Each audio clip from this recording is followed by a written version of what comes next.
مساء الخير على حضراتكم جميعا، مشرفين ومنورين ملتقى حضراتكم، ملتقى الهناجر الثقافي. كل عام وحضراتكم بخير. نقول مساء الأمل، مساء المحبة. عام بيحاول ان هو يطوي أوراقه ويذهب بكل ما فيه من تحديات، ويترك لنا أيضا نصيبنا من التحديات، ولكن هناك المزيد من الفرص. عام سعيد جديد علينا جميعا بإذن الله. كل عام وحضراتكم بخير. يا أهلا وسهلا طبعا بحضراتكم كلهم باسمه، واسمحوا لي ان ارحب بضيوفنا اللي مشرفينا ومنورينا. وزي ما حضراتكم شايفين يمكن ضيوفنا جميعا اغنياء عن التعريف، ولا يستلزم معهم اي مقدمات. الحقيقه طويله كانت ام قصيره. مشرفنا ومنورنا نقول كبرنا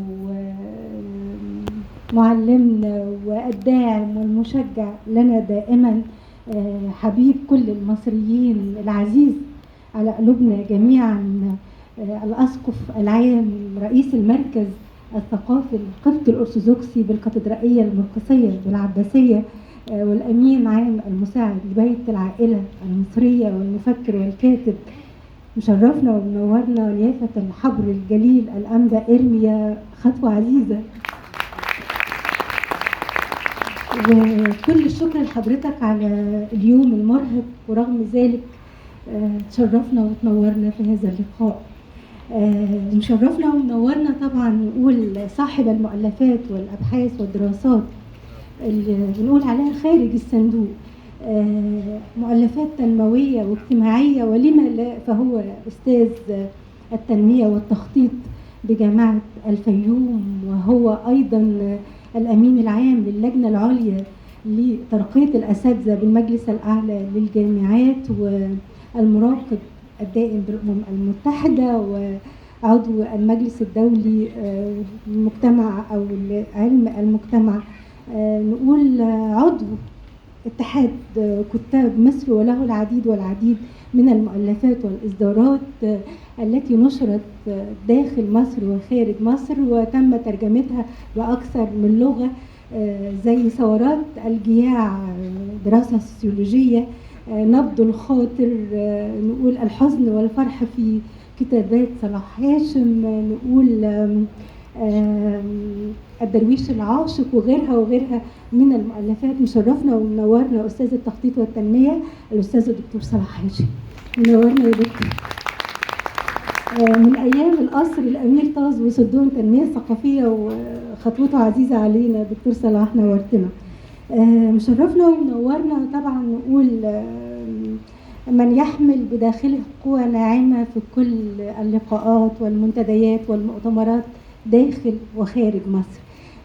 الكاتب الصحفي الكبير، عندما بيتحدث ويقفل القوس، يعني بيقول كل اللي هو خارج الصندوق، وبيجمع من الكلام الجامع الغير مانع لكل الثقافات المصرية.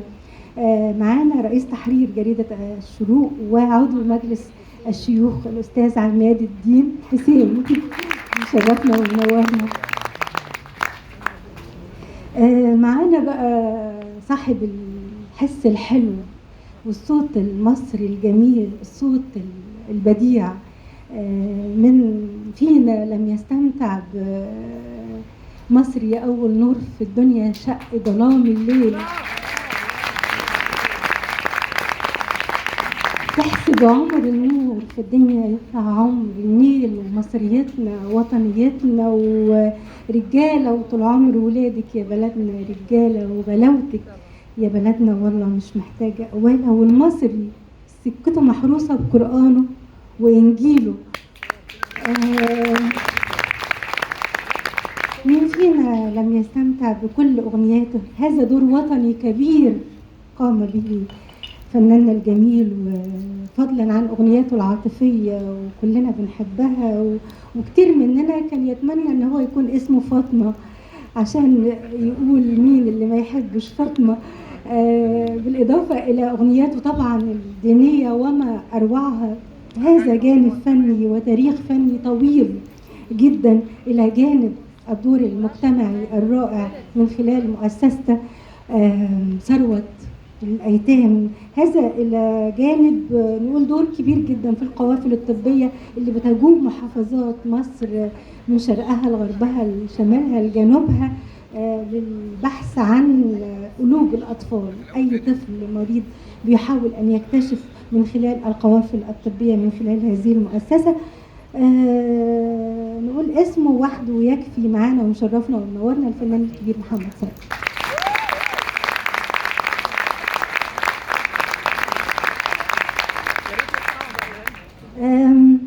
النص الحلو، النص الثاني، القاسم المشترك معنا دائما في ملتقى الهناجر الثقافي، معنا الفن ومعنا الأغنية. والنهارده زي ما انتم شايفين أساتذة عازفين كبار من أهم العازفين في مصر كلهم، ابتداء من أستاذنا أستاذ الإيقاع زين العابدين،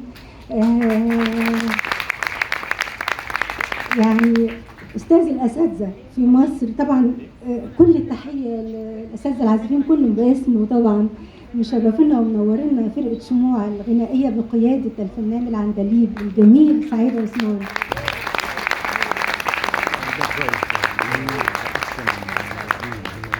والنهارده عندنا مفاجآت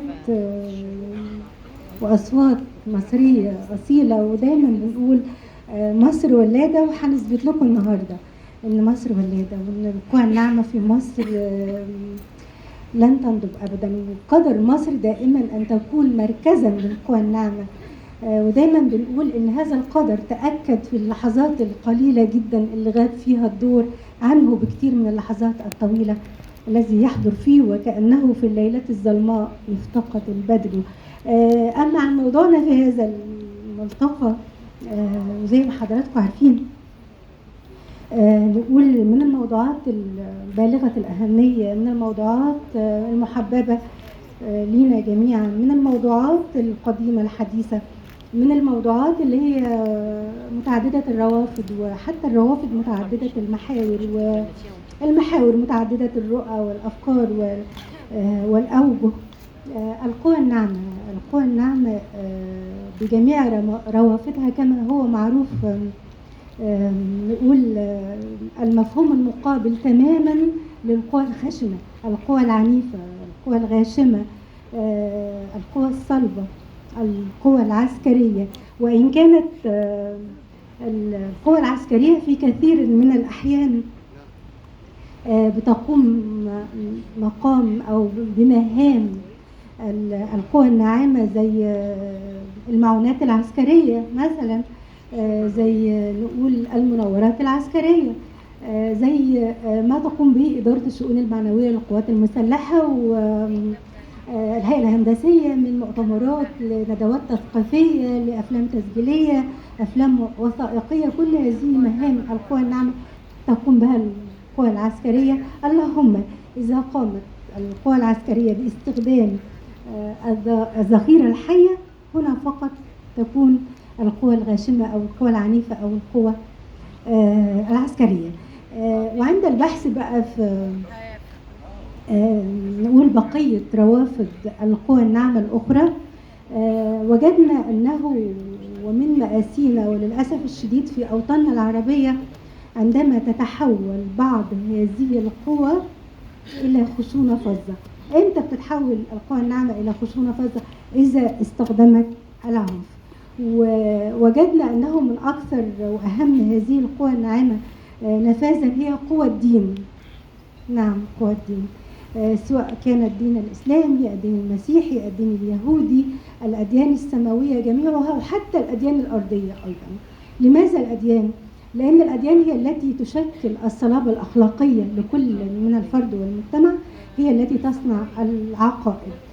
فعندما تتحول هذه القوى من العنف والقتل والتدمير، يتجلى لنا هنا كيف لبعض هذه القوى أن تتوحش وأن تصبح بدلا من أن تكون سبيلا للعلم والتقدم والمعرفة والمحبة والتسامح والإبداع، تصبح أداة للرعب بين الشعوب. وللأسف الشديد فناننا الكبير طارق دسوقي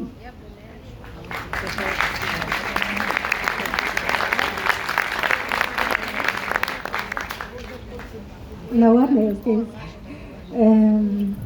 هنقول هذه القوة عندما تتحول القوى الناعمة إلى الرعب بين الشعوب للأسف برضو لا تقتصر على نقول بقعة واحدة جغرافية واحدة، ولكنها تسري كالظلام عندما يعم أخضر الأرض.